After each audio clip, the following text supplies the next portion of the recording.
Hello बच्चों, आज हम डिस्कस करने वाले हैं चैप्टर नंबर 5 एक्सरसाइज 5.1 के नेक्स्ट क्वेश्चन नंबर 19। क्या पूछा question? Show that the function defined by G x equal to x minus square bracket X. Square bracket X को हम बोलते हैं greatest integer is discontinuous at all integral points. Here square bracket x denotes the greatest integer less than or equal to x। अब देखते हैं यहाँ पर पहले हम समझते हैं कि ग्रेटेस्ट इंटीजर क्या होता है। इसको हम समझते हैं। ग्रेटेस्ट इंटीजर इसको हम डिनोट करते हैं स्क्वायर ब्रैकेट से। अभी हमने देखा, सपोज कर लीजिए कि हमारे पास y है एफ एक्स, ये हमारे पास हो गया ग्रेटेस्ट इंटीजर। हमने x की जगह पर एक पॉइंट ले लिया 1.5। अब इसका जब ग्रेटेस्ट इंटीजर निकालेंगे तो कितना होगा?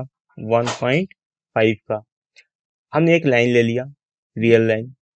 ये हमारे पास 1 है पॉइंट, ये 2 है, ये आगे चलता जाएगा, ये 0 है। सपोज कर लीजिए इसका क्या है? 1.5 है। मैं बोलूंगा इसका वैल्यू कितना हो जाएगा? तो हम लेफ्ट साइड में हम देखेंगे कि जस्ट इंटीजर कौन सा है लेफ्ट साइड में। यहाँ पर कितना है? 1 है, तो इसका वैल्यू 1 हो जाएगा। यानी कि हम कम से कम वैल्यू, जितना भी वैल्यू है इसके हम कम देखते हैं कि कौन सा वैल्यू क्या है, इंटीजर है। दूसरा एक पॉइंट लेते हैं, अगर 2.5 आ गया तो यहाँ पर क्या हो जाएगा? 2.5। तो हम बोलेंगे इससे कम क्या हो जाएगा? पॉइंट वाले हिस्से को छोड़ देंगे तो हमारे पास आ जाएगा 2। सिमिलरली अगर x बराबर 0.7 हो तब, तो ये 0.7 होगा तो हमारा ग्रेटेस्ट इंटीजर क्या होगा? एक लाइन बना रहे थे, ये 0 हो गया, ये 1 हो गया। 0.7 कहाँ हो जाएगा? ये हो जाएगा यहाँ पर। जस्ट इसके लेफ्ट साइड में कौन सा पॉइंट है? ये 0, तो इसका वैल्यू क्या हो जाएगा? 0 आया। अब अगर माइनस में हो कहीं पर, जैसे माइनस का 1.7 है, इसका ग्रेटेस्ट इंटीजर क्या होगा? इसका कितना होगा वैल्यू? अब इसका भी बनाइए, यहाँ पर 0 है और ये हो जाएगा -1, ये हो जाएगा -2। -1.7 कहाँ होगा? यहाँ पर -1.7।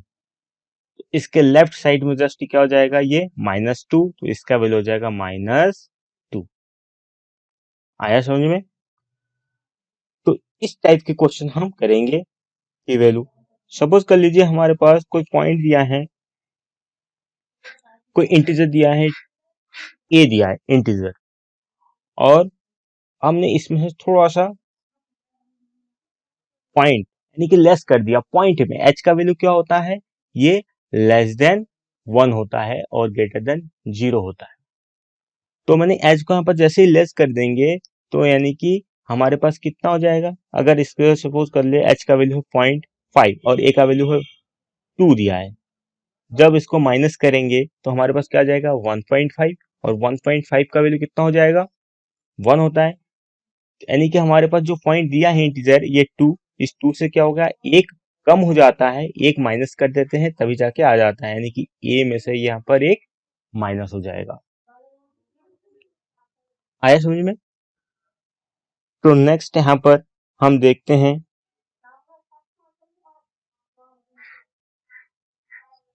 देखिए अब हम क्या करते हैं, अगर हमारे पास a माइनस एच है तो हमने बोला इसका वैल्यू हो जाएगा a माइनस 1, एक कम हो जाएगा। अगर a प्लस एच हो जाएगा, अगर इसमें कोई पॉइंट जोड़ देंगे, सपोज कर दीजिए a का वैल्यू है 5 और यहाँ पर मैंने 0.5 जोड़ दिया, h का वैल्यू हमने इतना ले लिया और ये हमेशा पॉइंट में हो गया h का वैल्यू, तो ये हमारे पास कितना हो जाएगा? ये 5 ही हो जाएगा।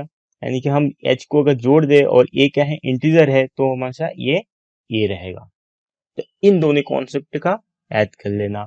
अगर कोई पॉइंट इंटीजर a है, a क्या है? इंटीजर है, तो इसका वैल्यू हमेशा a ही होता है, यानी कि 5 का वैल्यू हमेशा 5 होता है।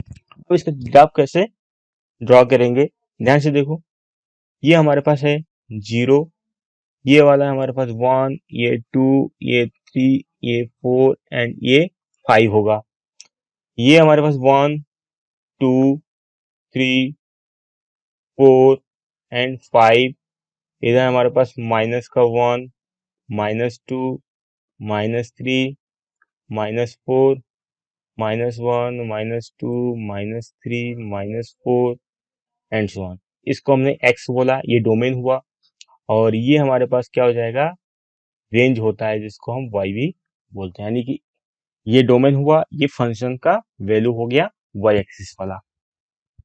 इसका ग्राफ कैसे बनाएंगे, हमने क्या किया, एफ एक्स इक्वल टू हमने x ले लिया, हमने एक पॉइंट ले लिया, x एक इंटरवल ले लिया, x हमारे पास एक इंटरवल ले लिया 0 और 1 के बीच में है। यानी कि 0 और 1 के बीच में, 1 नहीं है, 1 में ओपन इंटरवल है, यानी कि ये 1 पॉइंट इसमें इंक्लूड नहीं है, 1 से जस्ट पीछे वाला पॉइंट, और 0 इंक्लूड है। और ये पॉइंट जब यहाँ पर वैल्यू रखेंगे 0 और 1, तो 0 और 1 के बीच में क्या हो जाएगा, x का वैल्यू कितना हो जाएगा, ये हमेशा हो जाता है 0, जस्ट लेफ्ट वाला जो इंटीजर है। तो यहाँ पर लेफ्ट वाला क्या है, अगर इससे समझ नहीं आता है तो ये लाइन ड्रॉ कर दो, ये हो गया तुम्हारा 0, ये 1, ये 1 पॉइंट नहीं है, तो इसके लेफ्ट वाला जस्ट क्या है, 0 है, तो 0, यानी कि हमारा जो फंक्शन का वैल्यू हो जाएगा 0, और फंक्शन का वैल्यू क्या हो जाएगा, वाई एक्सिस में 0 कहाँ है, यहाँ पर, तो ये ड्रॉ होगा, यहाँ पर क्लोज इंटरवल हो जाएगा, और ये ओपन सर्कल। इसी प्रकार हम अगर 1 और 2 लेंगे तो हमारे पास क्या हो जाएगा, लेफ्ट में 1, यानी कि 1 पे फंक्शन का वैल्यू कितना हो जाएगा, 1, यानी कि ये ड्रॉ होगा यहाँ पर, और हमने क्या किया, 1 क्लोज ले लिया, तो 1 हमारे पास क्या हो जाएगा, क्लोज हो गया, और 2 में क्या है, ओपन है, तो 2 हमारे पास ओपन सर्कल आया समझ में। और ये फंक्शन का वैल्यू क्या है, 1 है, इसलिए 1 के पैरेलल में, यानी कि 1 के अलोंग हमने लाइन खींचा।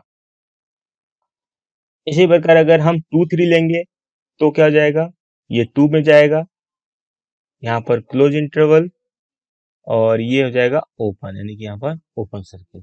ऐसे करके हमारे पास 3 नेक्स्ट हो जाएगा, यहाँ पर 3 लेंगे तो ये फोर्थ पे। अब माइनस में होगा तो माइनस में क्या हो जाएगा, जस्ट हम कम वाले लेते हैं, तो ये माइनस का 1 यहाँ पर हो जाएगा क्लोज, लेफ्ट वाले में हमेशा क्या होता है, क्लोज होता है, और ओपन इधर होगा। फिर 2 में क्या हो जाएगा, ये 2 हो गया, 2 में यहाँ पर ओपन, यहाँ पर क्लोज, 3 में यहाँ पर ओपन, यहाँ पर क्लोज, फिर यहाँ पर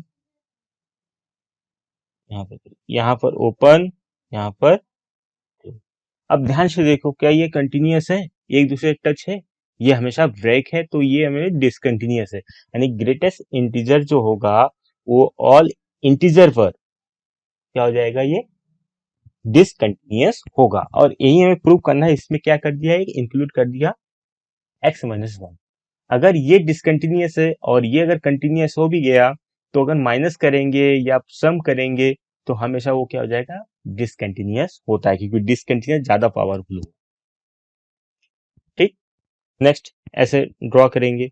अगर हम यहाँ पर देखते हैं कि बोलो सर यहाँ पर इसका डोमेन क्या होगा, डोमेन में अगर हम एक शैडो, एक परपेंडिकुलर लाइन बनाए हर ग्राफ से, तो देखो यहाँ से ये बनाया, ये परपेंडिकुलर लाइन इससे बनाया, आगे ऐसे बनता जाएगा, इससे बनाएंगे, ये तो है ही है, इससे बनाएंगे यहाँ पर, तो ये पूरे एरिया को, यहाँ पर जो एक्स एक्सिस है, पूरे एक्स एक्सिस को ये लाइन क्या होगा, इसके ऊपर आएगा। जब पूरे एक्स एक्स पर आएगा तो एक्स एक्स क्या है, ये एक रियल लाइन है, यानी कि इसका क्या हो जाएगा, डोमेन, इसका जो डोमेन है ग्रेटेस्ट इंटीजर का, वो क्या हो जाएगा, रियल नंबर। और रेंज क्या हो जाएगा, अब बताओ रेंज क्या होगा, रेंज हमारे ऊपर होगा कि इसके ऊपर, ठीक है, एक्स एक्सिस से पैरेलल हम देखेंगे, तो ये कहां पर हो रहा है, ओनली 2, ये 3 पर, ये 4 पर जाएगा, इसी प्रकार 1 पे, 2 पे, -1 -3 सब पे जाएगा, तो ये क्या हो जाएगा, ये इंटीजर होगा,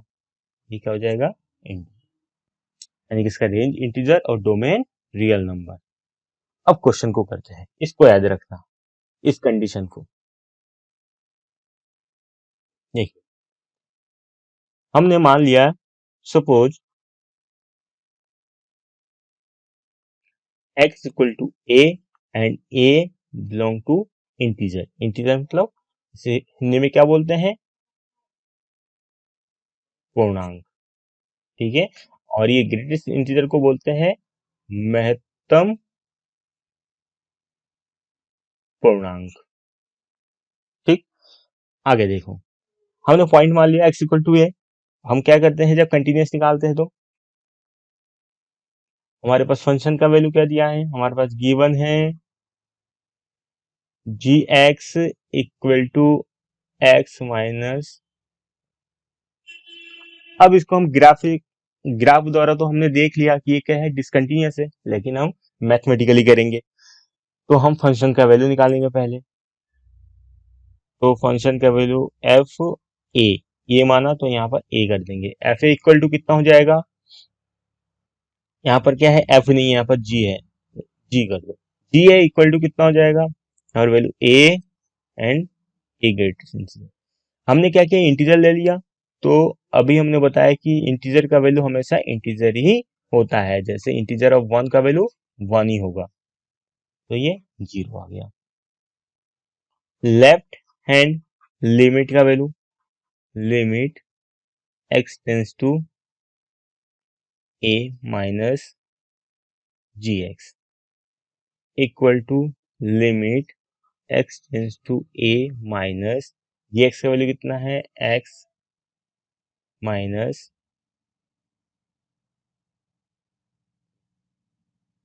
अब इसको जैसे ही रखेंगे तो हमें कुछ समझ में नहीं आता है, तो इस कंडीशन में ही समझ में आएगा। तो हम क्या करेंगे, इसको हम h में कन्वर्ट कर देंगे। एक लिमिट का हमने पढ़ा था कि h टेंस टू 0, और हमारे पास x की जगह पर a माइनस एच, और यहाँ पर हो जाएगा a माइनस एच। आया समझ में? नहीं आया तो नेक्स्ट देखो। नहीं आया तो हम ऐसे लिखते हैं, लेफ्ट हैंड लिमिट को दूसरा तरीका है लिखने का, left hand limit equal to limit h tends to 0 G a minus. आया समझ में? तो यहाँ पर जैसे हमने ये किया, हमने यहाँ पर ये इससे हमने हल किया था। अब मैंने उस पहले ही बताया था कि हम क्वेश्चन के आधार पर हम चूज करेंगे कि लिमिट के पोजीशन को कौन सा ले। अब इसको लिया हमने, यहाँ पर वैल्यू रख देंगे limit as tend to 0। Function का वैल्यू कितना है, x, यानी कि a माइनस एच। एक्स की जगह पर हमने ये रख दिया, माइनस यहाँ पर a minus H. Limit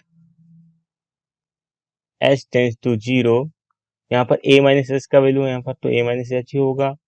a minus H का value greatest integer a minus H का कितना हो जाएगा, a माइनस 1। तो limit H tends to 0, a minus H, यहाँ पर माइनस मल्टीप्लाई होगा अंदर, तो माइनस a प्लस का 1, ये से ये कैंसिल आउट हो जाएगा। तो हमारे पास हो जाएगा minus limit H tends to 0 minus H plus 1। 0 put कर देंगे तो 0 प्लस 1। तो left hand limit equal to 1 आ गया। फंक्शन का वैल्यू कितना आ गया, 0। अब राइट हैंड लिमिट लेंगे, right hand limit, limit h tends to 0 g a plus h, जो पॉइंट हम लेंगे उसको जोड़ देंगे, यानी कि ये क्या हो रहा है, ये राइट साइड में जा रहा है, तो राइट हैंड लिमिट हो जाएगा। Limit h tends to 0 g, अब g का यहाँ पर वैल्यू कितना हो जाएगा, देखो यहाँ पर हो जाएगा a प्लस एक्स की जगह पर a प्लस एच रख दिया, minus greatest integer a plus.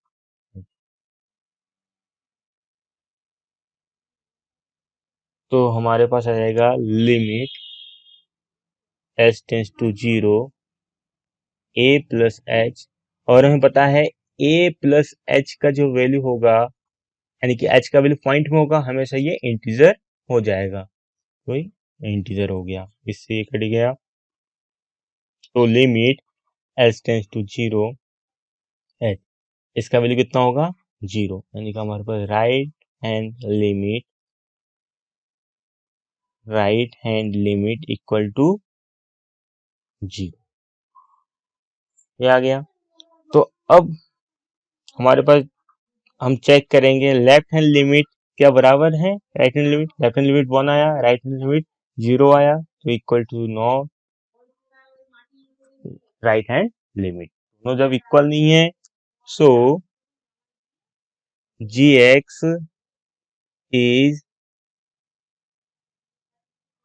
discontinuous at all integer। समझ में आ गया।